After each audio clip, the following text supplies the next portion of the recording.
రామ్ గారు నిర్వహిస్తున్న happy money visualisation 2.0 లో మీరు జాయిన్ అవ్వాలనుకుంటున్నారా? కింద నంబర్లని సంప్రదించండి.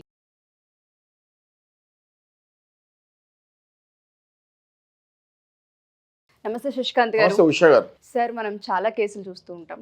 డివోర్స్ ఇవ్వరు భర్తలు, భార్యను అలాగే ఇంట్లో ఉంచుతారు, తనకి కావాల్సిన మెయింటెనెన్స్ ఇవ్వరు, తనకి కావాల్సినట్టుగా బతకనివ్వరు, పైగా తను ఏమైనా జాబ్ చేసుకుంటానన్నా పంపించరు, ఇంట్లో ఉంచి నానా చిత్రహింసలకి గురి చేస్తూ ఉంటుంటారు. వదిలేయడం అన్నా చెయ్యాలి, లేదా మెయింటెనెన్స్ అన్నా ఇవ్వాలి, లేదా వాళ్ళకి నచ్చినట్టుగా అన్నా బతకనివ్వాలి. ఇవేవి చేయనీయకుండా ఒక బానిసని ఏ విధంగా అయితే ట్రీట్ చేస్తుంటారో ఆ విధంగా ట్రీట్ చేస్తుంటారు. అటువంటి ఆడవాళ్ళు తీసుకోవాల్సిన యాక్షన్స్ ఏంటి? లా ప్రకారం మనం చూసుకుంటే వాళ్ళకి ఎటువంటి న్యాయం జరిగే అవకాశం ఉంటుంది అంటారు? ముందుగా ఉషా గారు, మీరు స్త్రీల పట్ల జరిగే అసభ్య ప్రవర్తనల గురించి, అన్యాయం గురించి టాపిక్స్ తీసి నాతో మాట్లాడుతున్నందుకు, సమాజానికి తెలుస్తున్నందుకు మిమ్మల్ని అభినందిస్తూ, ఇవాళ చాలా మంచి టాపిక్ తీశారు మీరు. ఈ టాపిక్ మీద మనం క్లుప్తంగా మాట్లాడుకుందాము. ఎప్పుడైతే మీరు తీసిన టాపిక్ కూడా ఎట్లాంటిదంటే ఉషా గారు, బయట ఎవరికి చెప్పుకోలేని స్థితిలో ఉంటారు ఆ స్త్రీలు. అసలు విడిపోయామని చెప్పలేరు, భర్త ఉన్నాడని చెప్పలేడు, లేడు అని చెప్పలేరు. మీరు లాస్ట్ టైం ఇట్లా స్త్రీల పట్ల అమానుషంగా ప్రవర్తించే భర్తల గురించి మీరు ఏదైతే వీడియో తీశారో అది చూసి విలేజెస్ నుంచి వచ్చి కలిసారండి మనల్ని. విలేజెస్ నుంచి వచ్చి కలిసి కరెక్ట్ మీరు మాకు టచ్ అయ్యేటట్టు తీశారండి అని చెప్పి మిమ్మల్ని ఎంతో అభినందిస్తూ ఈ టాపిక్ మనం విల్ డిస్కస్ అండి డెఫినెట్లీ. ఎప్పుడైతే ఒక స్త్రీని ఇంట్లో నిర్బంధించి కన్ఫైన్ చేసి రిస్ట్రెయిన్ చేసి ఒక భర్త బయట తిరుగుతూ వేరే స్త్రీలతో తిరుగుతూ ఆర్ వేరే స్త్రీలతో తిరగకుండా ఉన్నా, ఎప్పుడైతే ఈ స్త్రీని నిర్బంధించి బయటకు రాకుండా చేసి ఒక రూపాయి కూడా ఇవ్వకుండా కేవలం ఒక కుక్కకు పడేస్తున్నట్టు అన్నం పప్పు లేకపోతే అన్నం పచ్చడి అది కూడా ఉండదు. మీరు చాలా కరెక్ట్ చెప్పారు. నీళ్ళు తాగి మంచినీళ్ళు తాగి బతికే స్త్రీలు ఏంటి? వాళ్ళ డబ్బు ఉన్న వాళ్ళు అందరూ మళ్ళీ బీదోళ్ళు కాదు, మళ్ళీ minimum middle class, above middle class మనుషులు ఇల్లు ఎంత దారుణంగా ప్రవర్తిస్తున్నారంటే స్త్రీల పట్ల, అది అసలు ఇమ్మీడియట్గా దాన్ని తీవ్రంగా ఖండించాలి.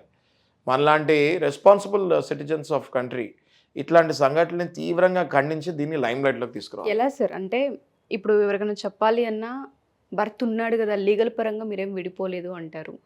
బాధ్యత వహించాల్సిన భర్త తన ఇష్టానికి బిహేవ్ చేస్తూ కనీసం నలుగురికి చెప్పుకోవడానికి ఎటువంటి ప్రూఫ్ లేకుండా చేస్తున్న ప్రాసెస్లో ఆడవాళ్ళు చాలా నలిగిపోతూ ఉంటుంటారు. డివోర్స్ తీసుకుందామన్నా ఆ మగాళ్ళు అసలు డివోర్స్ ఇవ్వడానికి ముందుకు రారు. కరెక్ట్. ఎలా అప్పుడు యాక్షన్ ఎలా? అసలు దీనికి మన గవర్నమెంట్ కానివ్వండి, మన చట్టం కానివ్వండి, ఇందులో బ్రహ్మాండమైన సొల్యూషన్స్ ఉన్నాయి ఉషా గారు. చాలామందికి తెలియక మహిళలు ఎందుకు భయపడతారో తెలుసా మీకు? ఇలాంటి సంఘటనలో వాళ్ళకి రూపాయి కూడా ఇవ్వరు. వాళ్ళకి స్వతహాగా ఆ మహిళకి ఆదాయం ఉండదు, ఎందుకంటే జాబ్కి కూడా పంపిరు, ఆస్తులు ఉండవు, ఏదో పెళ్లి చేసి పంపించేస్తారు, ఇంట్లో ఆస్తులు ఉండవు. ఇంకా బయటకు వెళ్ళి పోరాడాలి హస్బెండ్ తోటి అంటే ఫస్ట్ ఇంటి నుంచి బయటకు వెళ్తే ఇంకో షెల్టర్ కావాలి కదా. ఆ షెల్టర్ ఎక్కడ దొరుకుతుంది ఆమెకి? ఆ షెల్టర్ దొరకదేమో, నాకు ఇంకా దిక్కు లేదు వీడి తప్ప అన్నట్టు అదే ఇంట్లో కుక్కిన పెయిన్లాగా పడుంటారు. అయితే ఇలాంటి మహిళలకి సుమన్ టీవీ ద్వారా నేను ఏం చెప్పాలనుకుంటున్నా అంటే, డొమెస్టిక్ వైలెన్స్ యాక్ట్ అని ఒకటి ఉంటుందండి. ఈ డొమెస్టిక్ వైలెన్స్లో మనకి గవర్నమెంట్ షెల్టర్స్ ప్రొవైడ్ చేస్తుంది.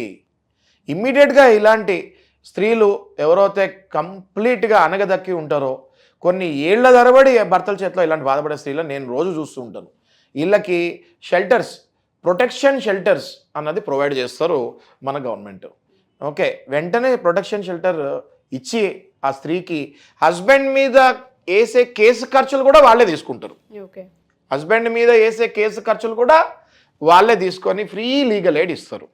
లేదా అలా కాదు, మేము ఇంకా ఫాస్ట్గా వెళ్ళాలి, నాకు ఆ బయటకు వెళ్ళి ఉండే స్టామినా ఉంది అనుకున్నప్పుడు మా అలాంటి ప్రైవేట్ లాయర్స్ని కూడా కలవచ్చు. తప్పకుండా వాళ్ళకి సరైన బుద్ధి చెప్తాం. అయితే ఇందులో ఏమవుతుంది అంటే, ఇందులో శాడిజం వల్ల హస్బెండ్స్ బయట చేసే అరాచకాలు లేకపోతే తప్పు పనులు వైఫ్ హైలైట్ చేయకుండా ఉండాలి అంటే, ఈమెను అసలు గుమ్మం నుంచి బయటకే రానియకుండా చేస్తే, అనగదొక్కి ఉంచితే, ఒక రూపాయి అన్నది చూపించకుండా సూర్య కిరణాలు అనేవి వాళ్ళ కళ్ళలో పడకుండా చేస్తే భయంతో లోపల పడి ఉంటారు అని చెప్పేసి ఎంతోమంది ఇప్పుడు ఈ జనరేషన్లో కూడా ఇలాంటి స్త్రీలు ఎంతోమంది లోపల ఇళ్లలో కూర్చొని ఏడ్చే స్త్రీలు చాలామంది ఉన్నారు. అట్లీస్ట్ టీవీ ద్వారా వాళ్ళకి ఈ వీడియో కనుక వెళ్ళగలిగితే 100% స్క్రీన్ పైన డిస్ప్లే అయ్యే నెంబర్కి కాల్ చేసుకుంటే మేము మీకు ఎట్టి పరిస్థితుల్లో ఫోన్లో మాట్లాడో లేకపోతే మీకు టైం దొరికితే ఒక్కసారి మీరు రాగలిగిన 100% మీకు సరైన సొల్యూషన్ చూపిస్తాం. మళ్ళీ జీవితంలో మీ హస్బెండ్ లేకపోతే ఎవరైనా మగవాడు మీ పైకి ఇలాంటి అరాచకాలు చేయకుండా చూసుకునే బాధ్యత మనం తీసుకోవచ్చు ఉషా గారు. ఓకే. సో మీరు అన్నట్టుగానే ఎస్పెషల్లీ ఎవరైనా సరే ఆడవాళ్ళు కనుక మాకు చిత్రహింసలు ఉన్నాయి, మేము బేర్ చేయలేకపోతున్నాం, బయటికి రావాలన్నా డివోర్స్ ఇవ్వట్లేదు, మెయింటెనెన్స్ ఇవ్వట్లేదు, మాకు కావాల్సింది ఏది మాకు అందనివ్వట్లేదు, ఈవెన్ మా పేరెంట్స్తో కూడా మమ్మల్ని కనెక్షన్లోకి వెళ్ళనివ్వట్లేదు అనుకునే వాళ్ళందరికీ కూడా ఈ ఎపిసోడ్ చాలా పెద్ద హెల్ప్ అవుతుంది. మీకు శశికాంత్ గారు లీగల్గా ఏ విధంగా ముందుకెళ్తే మీరు సక్సెస్ అవుతారు, బయటికి ఏ విధంగా రావచ్చు అన్న దానికి లీగల్గా హెల్ప్ కూడా చేయడం జరుగుతూ ఉంటుంది. మెయింటెనెన్స్ కూడా ఉషా గారు అన్నట్టుగా మెయింటెనెన్స్ ఇప్పుడు అదే ఇంట్లో ఉంటున్నారు ఫర్ ఎగ్జాంపుల్. ఓకే, వీళ్ళు బాగానే వెల్ టు డూ ఫ్యామిలీ అనుకోండి, నెలకు 2-3 లక్షలు హస్బెండ్ సంపాదిస్తున్నాడు. Okay, well to do family. ఈమె దగ్గర కూడా అట్లీస్ట్ బయటకు వచ్చి మనల్ని కలిసే అంత స్టామినా ఉంది, కానీ చిత్రహింసలు పెడతాడు, మెయింటెనెన్స్ ఇవ్వట్లేదు, పుట్టింటి ఆస్తుంది ఈమె దగ్గర, దాని తప్ప హస్బెండ్ ఏమి ఇవ్వట్లేదు. ఇలాంటి వాళ్ళు ఏం చేయాలి అంటే ఇలాంటి వాళ్ళు వెంటనే ఆ హస్బెండ్ మీద మెయింటెనెన్స్ వేసేయాలి. వెంటనే కోర్టుకు వెళ్ళి మెయింటెనెన్స్ కేసు వేసేస్తే వితిన్ 4 to 5 monthsలో మీ హస్బెండ్ సంపాదించుకునే దాంట్లో 50% వరకు క్లెయిమ్ చేసుకునే ఆస్కారం ఉంటుంది. చాలామందికి ఇవి తెలియక ఉషా గారు ఇంక నా జీవితం ఇంతే అన్నట్టు బతికేస్తున్నారు. అదే ఇంట్లో ఉంటూ హస్బెండ్ మీద మెయింటెనెన్స్ వేయచ్చు, అదే ఇంట్లో ఉంటూ హస్బెండ్ మీద డొమెస్టిక్ వైలెన్స్ వేయచ్చు. మీ మీద చెయ్యెత్తకుండా మీ మీద అరవకుండా చేసే బాధ్యత మనం తీసుకోవచ్చు. ఇది చాలామందికి తెలియక అలా ఉంటున్నారండి, అలా పడి ఉంటున్నారు. So they have to come out. మేము తప్పకుండా మేము చాలా డైలీ ఇట్లాంటి కేసులు చూసి బాధపడుతూ ఉంటాము. అదే కేవలం బాధపడటం వల్ల ఏం చేయలేం కాబట్టి మీడియా ద్వారా మీకు ప్రొటెక్షన్ ఇవ్వగలుగుతామమ్మా, మీరు బయటికి రండి, తప్పకుండా మీకు ఫ్రెష్ లైఫ్ నెక్స్ట్ ఎలా వెళ్ళాలో కూడా మేము మీకు సొల్యూషన్ ఇవ్వగలుగుతాం. Wonderful. Thank you sir, thank you so much.